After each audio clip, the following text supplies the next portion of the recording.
Hello and welcome to my channel. Today we're going to study how nutrition in human beings takes place. So the whole process works around the alimentary canal.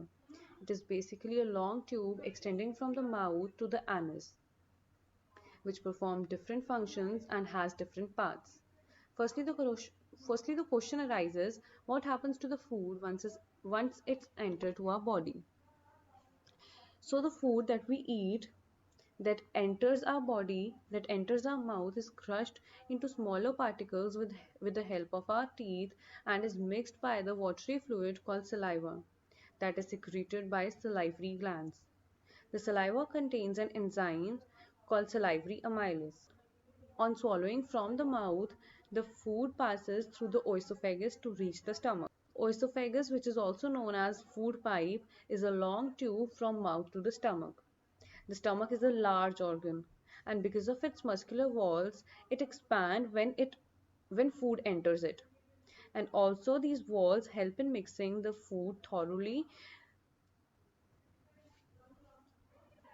with digestive juices. Also these walls contain gastric glands which releases gastric juices.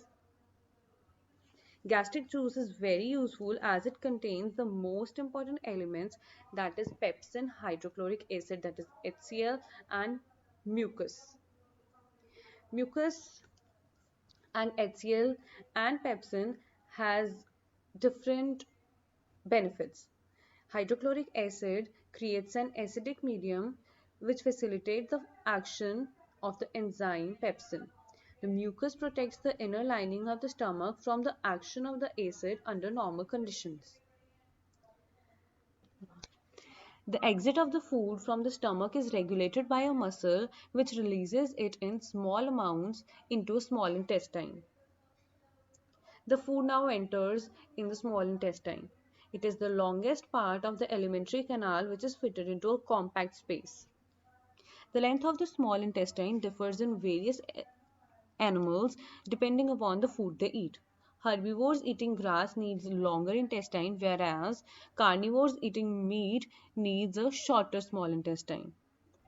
The small intestine is the site of the complete digestion of the carbohydrates, proteins, and fats. It receives the secretion of the liver and pancreas for this purpose. Pancreas secrete pancreatic juice which contains the enzymes amylase, trypsin, and lipase for digesting starch, proteins, and fats, respectively. The enzymes present in it finally convert the proteins to amino acids, complex hydrates into glucose, and fats into fatty acids and glycerol. Also, the small intestine contains various finger-like projections called villi, which increases the surface area for absorption.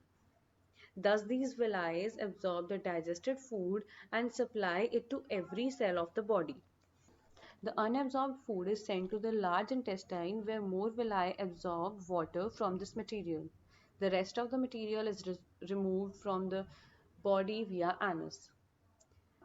This is how the food which enters from our mouth and goes through various organs and comes out from our body after digestion. Thank you for watching this video. Please like, share and subscribe if you are new to the channel.